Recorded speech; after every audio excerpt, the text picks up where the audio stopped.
Ya.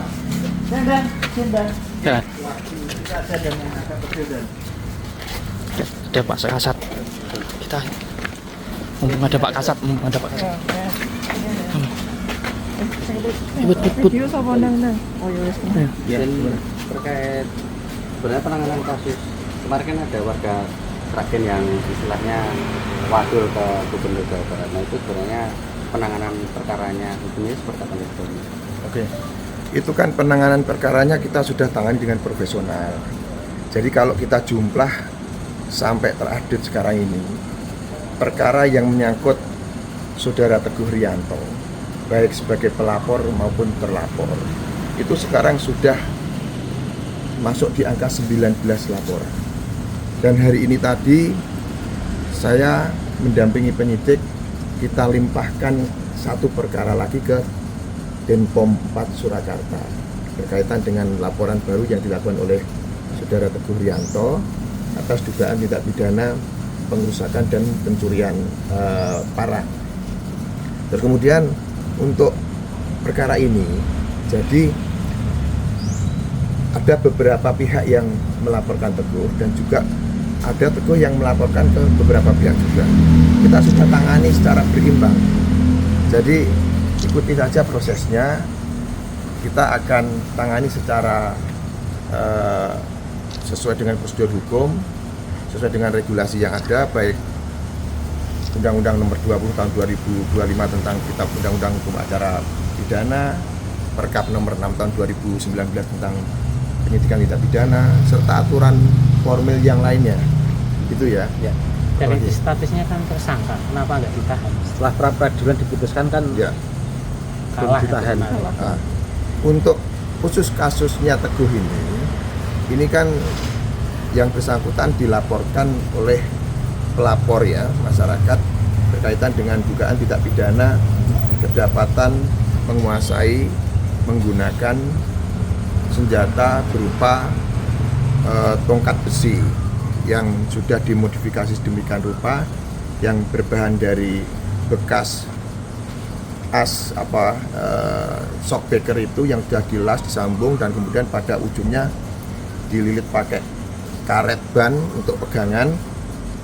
Itu kita sudah melakukan proses penyidikan dan sudah kita tetapkan sebagai tersangka, dan proses penetapan tersangka itu sudah melalui mekanisme yang menurut KUHAP dan menurut aturan ketetapan yang lainnya, baik PMK 21 tahun 2014 juga sudah kita pedomani dan sudah diuji melalui proses pra peradilan dan sudah dinyatakan sah oleh hakim.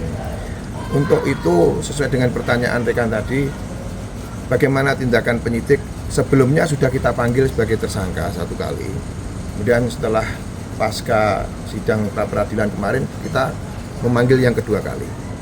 Terus kemudian untuk kami merasa ini semua warga kami, warga Sragen, kami mengutamakan persuasif. Kami sudah berkirim surat ke PH-nya daripada tersangka Teguh ini untuk menghadirkan Teguh untuk kita periksa sebagai tersangka.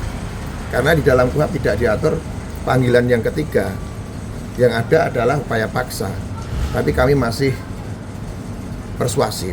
Jadi melalui rekan-rekan media nanti ada pemberitaan ini, ya insya Allah ada suatu sikap yang kooperatif dari tersangka Teguh ataupun dari PH-nya, kita harapkan seperti itu. Itu kalau tidak ditahan kan malah kemana-mana itu, bikin opini yang Gitu ya. Galang dana dan Itu sebagainya. tentunya nanti akan menjadi pertimbangan penyidik ya. ya. Nah, karena untuk penahanan itu menurut KUHAP, menurut hukum acara yang baru tahun nomor 20 tahun 2025 ada 4 syarat, yaitu syarat formil, syarat material, syarat objektif, dan syarat subjektif. Ya, jadi kita harus pedomani itu, kita tidak hanya asal menahan seperti itu. Itu belum terpenuhi 4 syarat itu. Ya, kalau kondisi sekarang tentunya nanti kan akan menjadi evaluasi penyidik. Manakala sudah terpenuhi dan itu menurut penyidik perlu, ya akan kita lakukan.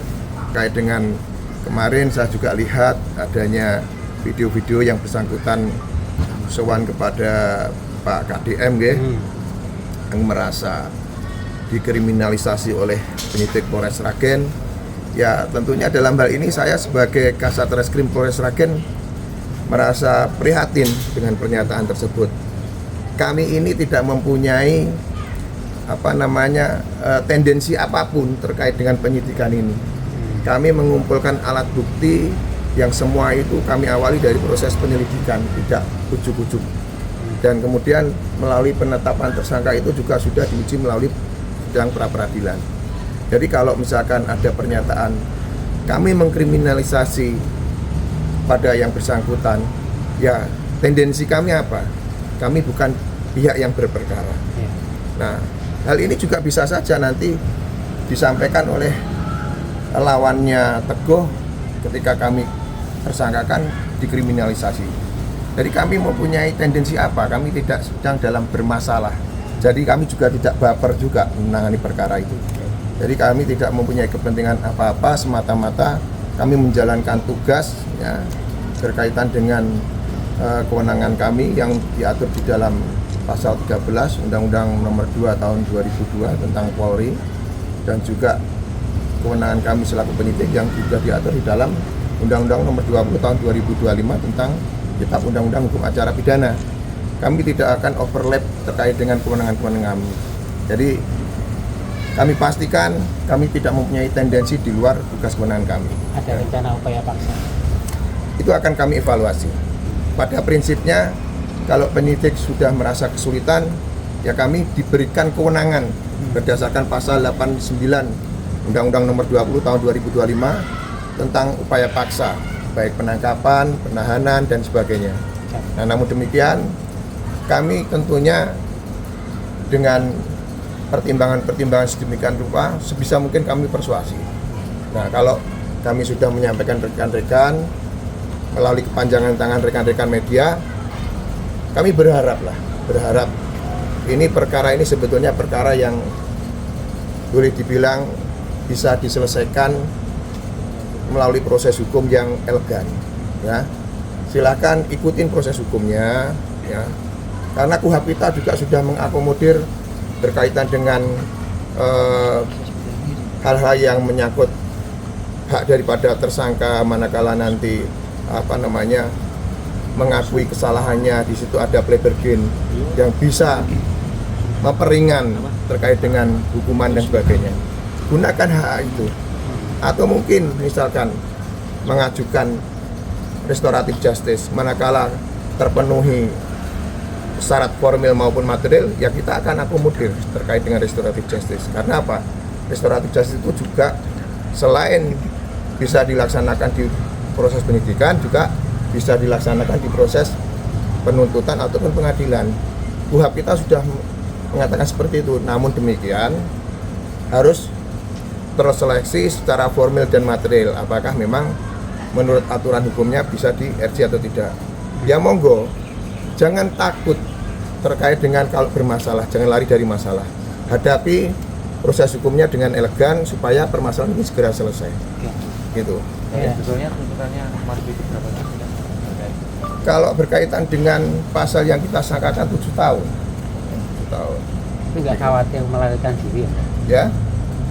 Ya, melarikan diri. ketika nanti kita bicara kewenangan penyidik, kekhawatiran penyidik bahwa tersangka ini akan melarikan diri, menghilangkan barang bukti, mengulangi perbuatan, itu akan menjadi pertimbangan kita untuk menggunakan upaya paksa tadi. Oke. Gitu nggih? Siap. Cukup? Oke, matur suwun.